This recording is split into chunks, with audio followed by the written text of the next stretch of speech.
on she goes, and where she stops, nobody knows.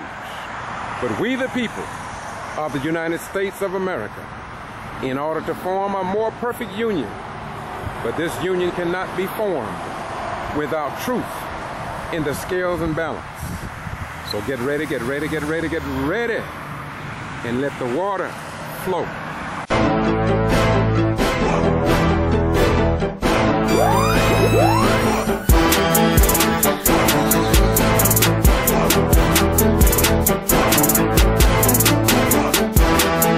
Disturbing news from Georgia. The new front in the shameful nationwide attempt by the GOP to suppress the vote. The Secretary of State, a Republican, has been caught on tape warning about minority voters turning out at the polls. In closing, I just wanted to tell you real quick, after we get through this runoff, the Democrats are working hard. There's been all these stories about them, registering all these minority voters that are out there and others that are sitting on the sidelines, and if they can do that, they can win these elections in November. This is blatantly partisan. It's a blatantly partisan comment from the state's top election official. He then went on to urge Republicans to match those efforts. We've got to do the exact same thing. And I would encourage all of you, if you have an Android or Apple device, download that app and make it your goal just to register one new Republican voter. This is the same person who's investigating Georgia's largest Democratic voter registration effort, accusing the group of committing voter fraud. There's a concerted effort on the right to make voting more difficult for certain folks in Georgia. State Republicans have already cut 24 early voting days from the calendar this year. And on Tuesday, Republican State Senator Fran Miller wrote an angry response to a new early voting station in DeKalb County. Quote, "Now we are to have Sunday voting at South DeKalb Mall just prior to the election. This location is dominated by African-American shoppers and is near several large African-American mega churches. We will try to eliminate this election law loophole in January." And when he was criticized for those comments, he doubled down, saying he would, quote, "prefer more educated voters than a greater increase in the number of voters." What is this lawmaker worried about? That early voting would be too convenient for African Americans? That they wouldn't be educated enough to vote? We can't sit by and let voting rights come under attack in Georgia, where Dr. Martin Luther King began his long fight for voting rights and equality, and not anywhere else in the U.S. where those rights are being attacked. Joining me now is Georgia Democratic State Senator Nan Orrock and Lee May, interim CEO for DeKalb County. Thank you both for being here. Thank you, Reverend Sharpton. Thank you. Senator Orrock, let me ask you, what do you make of these new comments from Georgia's Secretary of State? I'm not surprised because he's a Republican and a member of a party here in Georgia that's been blocking access to voting. We passed the second voter ID bill in the country was passed here in Georgia by the GOP. So there's been a steady drumbeat of the Republicans trying to suppress the vote.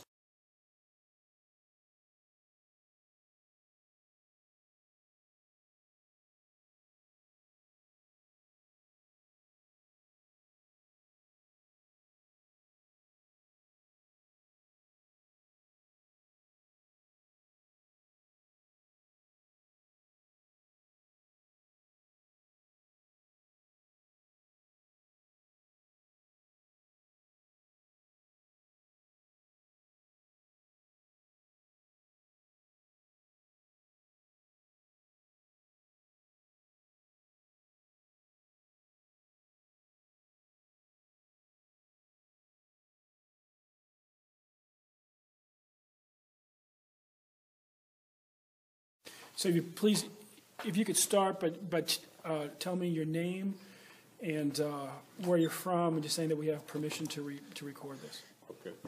named Wayne Watson up in Monroe, Georgia. I left here in 78.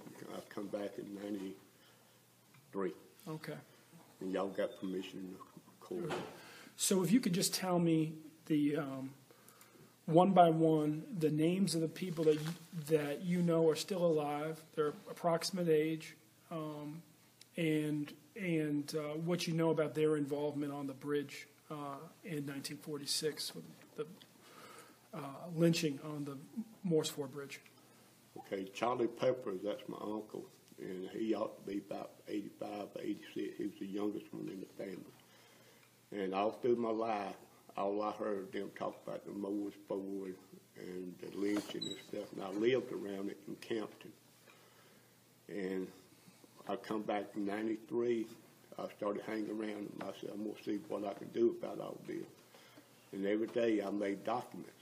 I wrote it down, and he talked about how the woman up there, he was laughing. He said, well, the people thought the woman was pregnant by a black man. So her husband was in the military, and she was pregnant by a white man.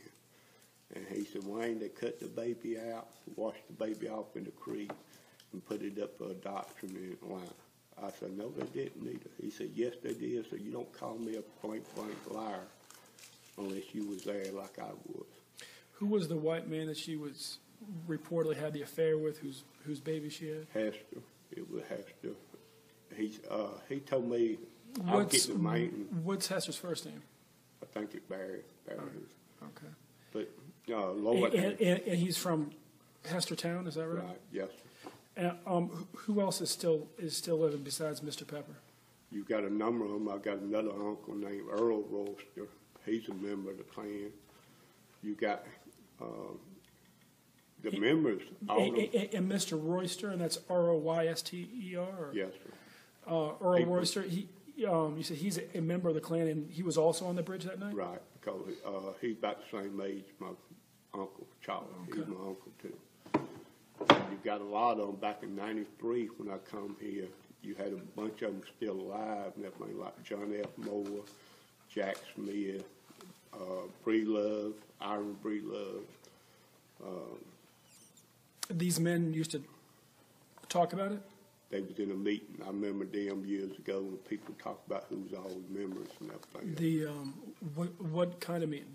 They had a KKK meeting at the courthouse. A lot of people don't understand. When that torch got lit, the KKK lit it. But they end up putting that other stuff on it to cover up for what they done. They had a election where you join a membership drive and everything. And back then, I remember Franklin Thornton, Sorrells, Ronnie Sorrell, all of them there. I remember the voices because it's in my head and everything. Neil Jackson,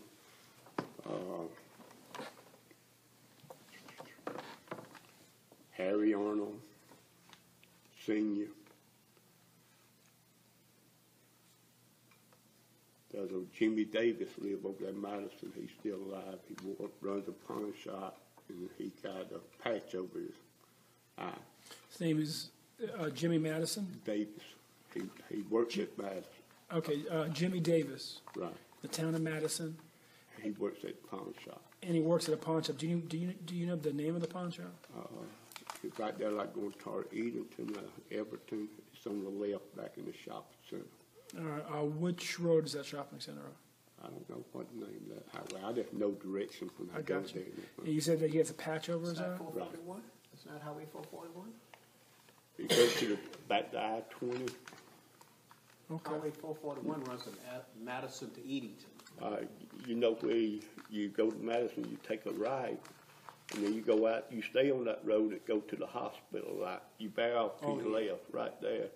You go about a half That's 278. 278, right. Yeah, that's Highway 278. There's a tire center right down on your left, and then there's a pawn shop right down on your left. That's Highway 278. And there's a man there with a patch over his eye named Jimmy Davis. Right. And he was on that bridge as well. Yes. Who else? I know them two was there because those one my uncle talked about. He always talked about Earl Royster. And when I was a kid, they always talked about the lynch and everything. But those are one alive that I know the name for sure. Okay. All right, now the one that was dead years ago, it was a James McIntyre. He was a member of the KKK. He was involved in hanging the boy over there, Cover Bridge. There was a tree out there. He hung him out there and everything. But he's dead. Junior Parker, though, is still alive. He's a member of the KKK. His daddy is dead and everything, but he's a member. And Mr. Parker, was he on the bridge as well? Well, nobody said it, but he's a member of the KKK. How old is he? He's probably about 83. He's about the same age as my uncle and that thing. And you got they got a book out there that Brooks man supposedly wrote and that thing. He talked about things, but a lot of that in there lies because they didn't mention all the names in Walden County. Right. You got the Christians, they KKK member. Over there, Gladys, you got a man named Vivian Allen. He probably old enough to be there, but he don't talk about it. But he married, these people sort of married into a group. Vivian Allen, he married to Neil Jackson's sister, I believe. Ira Breedlove was married to one of his sisters. Harry Brown is married to a Jackson. They all kind of married into the family like that. And I recall when I come back in '93, there was a man named Gary Spink who was to testify against these people for tax evasion. And next thing you know, he was over there on a tractor, and supposedly Neil Jackson found a tractor on top of him with a bush hog run over. But this man been doing farm work all his life. He knows better what to do and nothing like that. You have Miller out there, Grady. He lived right next to Robert Mitchell and everything. He was a member because I always used to work for Robert Mitchell, and people would talk about who's members of the KKK and everything. They get together. Neil Jackson's still a member. He claims he ain't, but he is and everything. You've got a lot of members here, and now they're getting quiet about it because when I went to that Sergeant Ferguson and gave him the name, in '93 I was talking to Mike Pearson. Brett, Mike Pearson was a G.B.R. I made statements to him, and he was trying to arrest Franklin Thornton, just indict Franklin Thornton and Homer Reed for some stuff, and all of a sudden they had heart attacks and died. Palmer, they involved Lamar Palmer. He runs in that group and everything, but had nobody told me he was there, but I remember him at the meeting with the Klan. So you gave your documentation to Mr. Ferguson, to Sergeant Ferguson? Right, here lately, the last 8 years, but back in '93 and '94, I went to a Mike Pearson. Did you keep the did you keep a copy of your documentation? No. I had a lot of paperwork in my trailer, and when I sold it, they told me to get off the property. They went over there and took a lot of stuff. But if we need to reach you, what's the best way to reach you? Probably Mr. Howard. I'll stay in touch with him. I got a phone number, but they still monitor my calls. Gotcha. So Mr. Howard knows how to reach you. Yeah, I will make sure him. Okay. And the when was the last time that you went to a Klan meeting? How many years were you going to Klan meetings? I remember that one time I went, nothing, but when I lived out there, that Gradis store, there was a guy there that was always putting things together named Montgomery. And his name, first name, I can't think of his first name right now. But he was always instigating stuff and talking about what they're going to do. And they even got together when Obama was running for office, president. They were talking about hiring a hitman. They got on the computer and having to kill. And Vivian Allen was always standing down there and talking to them. You had a Hernan, a plumber, that would always sit and talk to that group. There are a bunch of them, I didn't know the names, I didn't know the faces, but sometimes they have a meeting out there in the parking lot. They all sit around and drink beer and talk about what they're going to do. Sometimes they go to a Emmerich house. Like you go past Gradis store, the back way to Athens, there was an Emmerich live out there in the White House. On the left, he owned the farm. They go out there, his sons and everything, have a meeting right now. They say it's a party, but they all go out there and have a meeting, talk about what they're going to do.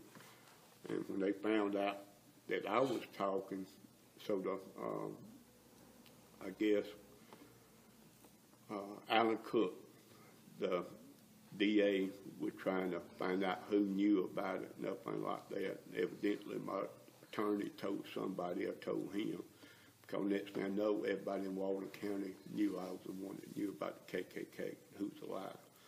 And people tried to bribe me. I've been to prison, a detention center, and they offered me money. Robert Mitchell offered me $250,000 to keep my mouth shut and walk away in '99.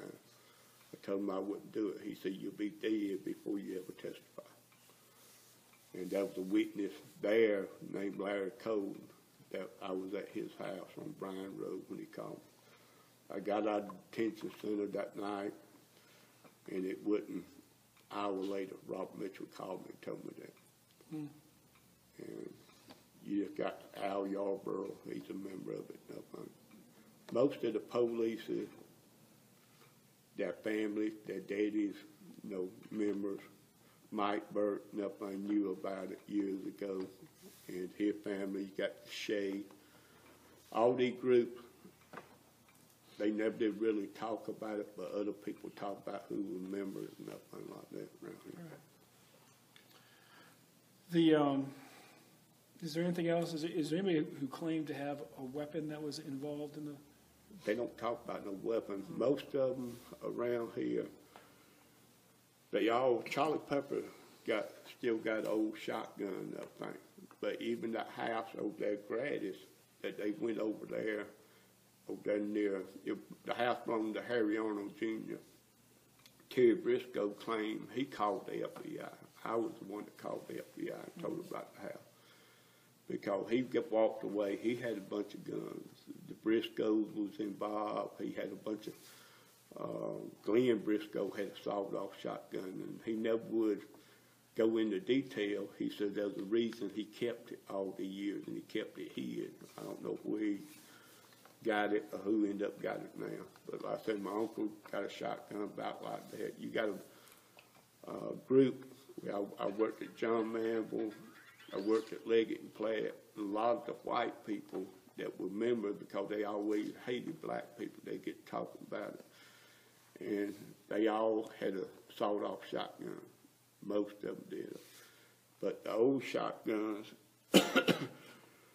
I had some old pistols and everything I got rid of all of them. But the old timers, the shotgun, most of them kept them, but they all pawned them. Because the old shotguns, they don't have no serial number on it and everything like that, so they can sell it to what they want to, and you can't trace them down. But Robert Mitchell used to have some old shotgun, but he traded with, back and forth to people. And I'll tell you somebody that might have, Ben Dinwiddie, the teacher over there in Social Circle. He used to be a gunsmith in Monroe. That man that runs that hardware store in Social Circle, old man, he about 92 years old. I don't know if he's still alive or not. He used to talk about it. When I go in there. Yeah, yeah. But so Mr. Wiley used to talk about the Morris Ford lynching? He'd get to talk about the man that talking about it need to keep his mouth shut every time I went in the store. The Malcolms, they was involved. You got another man, possible he's still alive, that's Curtis McDougal, but he's about 92 or 93 years old, I think. And he's supposed to be in a nursing home in Atlanta. And you got the Griffin, which is, Curtis was married to Ruth McDougal, and she dead. But Ruth McDougal's mother was alive, her name was Griffin. And her husband was a member of it, because I used to go over there and sit around there and talk about it. She had his suit and everything, what's called chest-like thing. And she gave it to a boy or a man named Greg Kinney. He had the Duke's outfit. And I saw it in 98. Had whose outfit? The Grand Wizards. Dragon. Gotcha. because this was in '99 when I got out of detention center. I went and lived with this woman down there, and it was his brother that had the suit. And Mr. Griffin was his stepson, and he inherited nothing. And he had it out 2 or 3 times, holding it up, looking at it, nothing. And then you had a man, Steve Peters, used to be. I don't know if he got out. He was a member because he had the book back in December. And I kept telling Sergeant Ferguson that he had the book with all the information, all the names in it. And he gave it to a man named Randy Watkins. And they would hang around the store there and everything. But Sergeant Ferguson went back and told these people what I was doing. And Randy Watkins supposedly gave it to his son, who works at, I believe, the funeral home down here. His name is Tim, I believe. He's supposed to be the coroner or do the fixing the body up, that's fine. But he's a Watkins. Mr. Watson, I wrote down the names. I was trying to capture the names of the people who you said were still alive. I just want to make sure. I want to read these back to you and make sure that I got them. I got Roy Hester, Lloyd Harris, Chester Harris, Glenn Briscoe. Glenn Briscoe, David. David Briscoe. No, he's dead. Oh, he's Glenn's dead. dead. Okay. Jack Smith, He's dead. Earl Royster, He's alive. Harry Brown, He's alive. Curtis McDougal. He should be alive. Last I heard, he was in a nursing home in Atlanta. What about Judge Sackrell, was his name? Sorrell. He's still alive, as far as I know now. He might have passed away. No, he just resigned. But Okay. he's a member. George Hearns, He's still around. Harry Arnold, Junior's around. Senior, I think, Senior passed away, didn't he? There is a Harry Arnold, one of the wealthiest white men in this Yeah, county. Harry Arnold might be still alive. I don't know if he's junior, senior or not. He's junior? So he's a wealthy. Senior dead. I don't know. Yeah, Senior dead. Junior, he's still alive. And Junior, is he old enough to have been there? You think he was there? Yes, I think he is. Neil Jackson, Yeah, Jimmy Davis, Jimmy Davis alive for sure. and Junior Parker. Junior Parker's alive. Okay. Then there was a Baker, but it didn't have a first name. Baker. George Baker. George Baker is dead, but George Baker Jr. is still alive. Everybody, when they passed away, they passed on everything to the kids. The books, everything goes to the kids. They automatically make a decision whether to be a member or not a member. But these people right here, back when I went forward, all of them was alive. Remember you was talking about this book, you said you had notes and documents, but you gave it to somebody. I gave it Who to you gave it to? Sergeant Ferguson. He's still alive? He's a young man, but he's supposed to be working for the city. I filed paperwork against him. He was the one that told them what you were doing. Yeah. He's got the book. He took the book. No, Jack Peters works at Peters Groceries. He the one that had the book. Your Steve book. Peters. No, Your book. Oh, I wrote Who got it on your paper. book? I gave it to Sergeant Ferguson. That time. That's the one where you had detailed documentation. Yeah, I wrote things down. And some of it I left it at home, and I went off and left it, and I know everything gone now because I went in there one day. I sold the place, and it was a trailer, and I went in there, and all the stuff, people done went through and got everything they wanted. Not the rest of the stuff in your house, but the book you had Ferguson. Your papers you gave to Ferguson. I gave some of the paper to Ferguson. And is he still on the force here? They say he resigned. He's supposed to be working for the city, but I don't really know what they're doing because he says he's making more money now than he did before. And I knew about the lynch and everything. I was always going over there talking to him. He kept telling me to keep my mouth shut. There's another man runs a washateer. He drives a blue Cadillac. I remember him because when I left Ferguson's house, I can't think of his name, but he's old enough to be there. But I seen that little emblem. He's a veteran. But the KKK carried that little paper with an emblem like a marksmanship badge in their wallet, and that signified they was a member of the KKK also. And the military used it too, saying you're a veteran, but the KKK used it too on the little card. And the why does this case bother you so much? I mean, you've had a lot of people ask you to keep your mouth shut. Yeah. Why do you stay interested in it? Why? Yeah. Because I'm tired of it. I'm tired of, when you go through life, you living with lies, or you living with people talking about things that ain't a kid. And back in 92, I went through a divorce. My daughter got molested. My ex-wife, she started going back fooling with drugs and everything. And I come back down here. I worked with the TPI up there in Tennessee. They finally caught the people.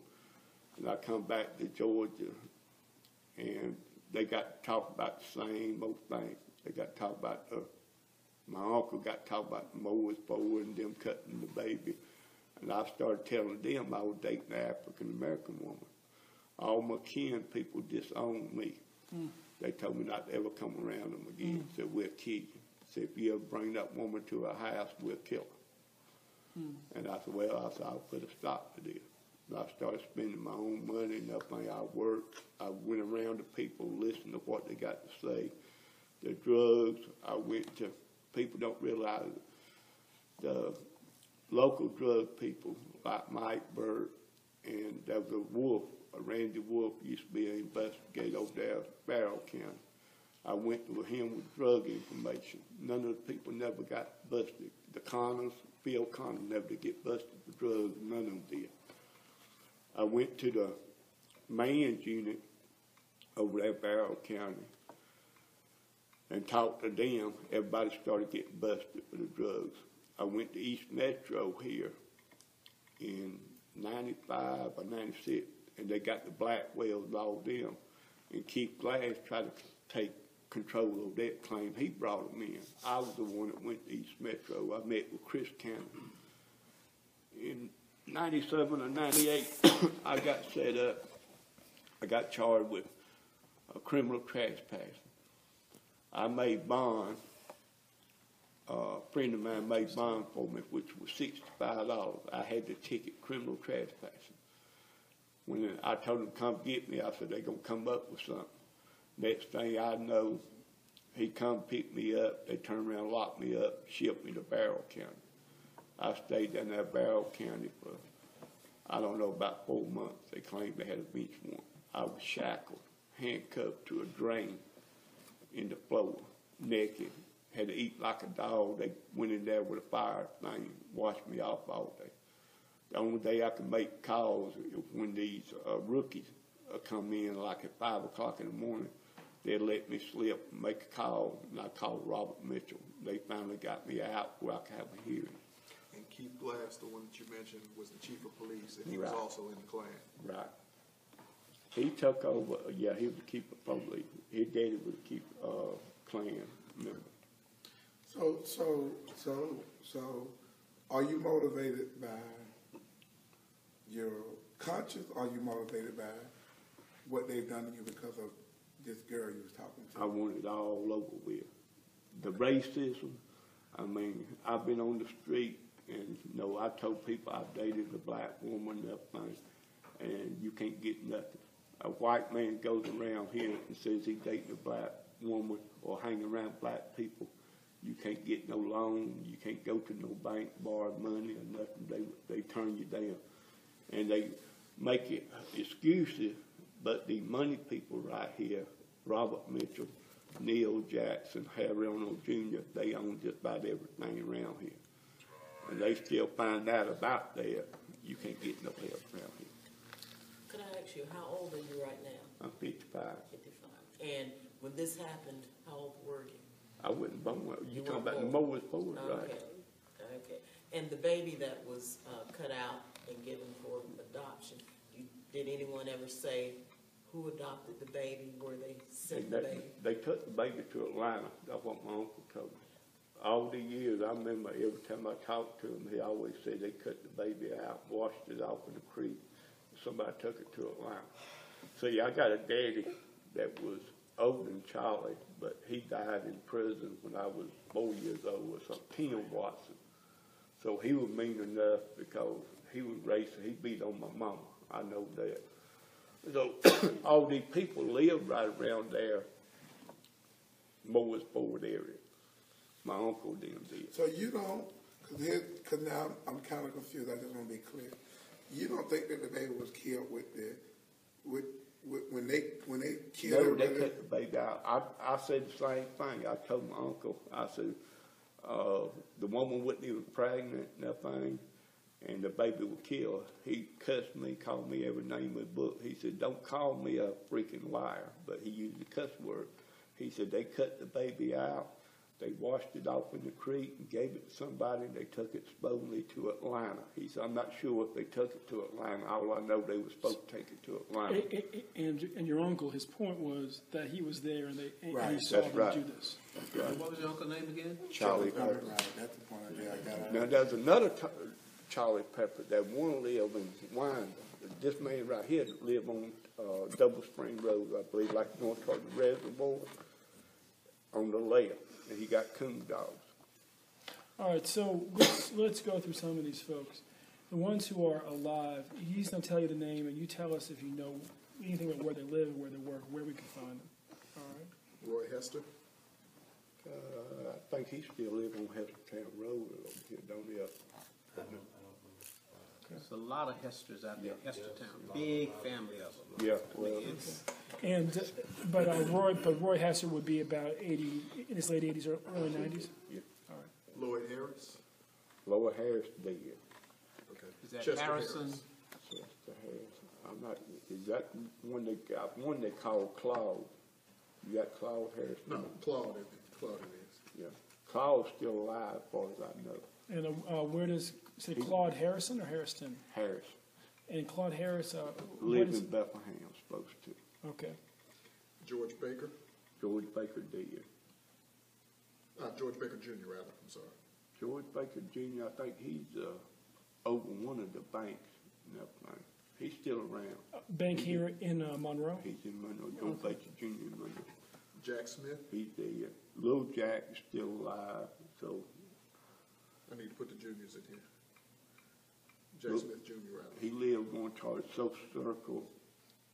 There's a road right before you get to the bridge. You take a right. He got a farm right down your left. I know where it's at, but. Harry Brown. Harry Brown, I know where the filling station is, that Brown Oil Company. I see him every day. He's alive. Curtis McDougal. Curtis McDougal supposed to be in Atlanta. He was with his sister. He's supposed to be in a nursing home. You can go down there and talk to Shirley Richardson down at Johnson Mobile Home Park, and she'll tell you which nursing home he's in. Judge Sorrell. Judge Starr is supposed to be still alive. Where does he live? He used to live, when you go into town, the first, second red light, you take a right. Is it about Yeah, a second utility red light. building? Yeah, you take a right, go back down on the left. He did live right So there. he's still right in Monroe? Yes, sir. Okay. George Hearns. George Warren's still alive. You know where? He's from Monroe. I don't know exactly where he lives. Harry Arnold. Junior's still alive. Senior's, I think senior dead. Neil Jackson. He's alive.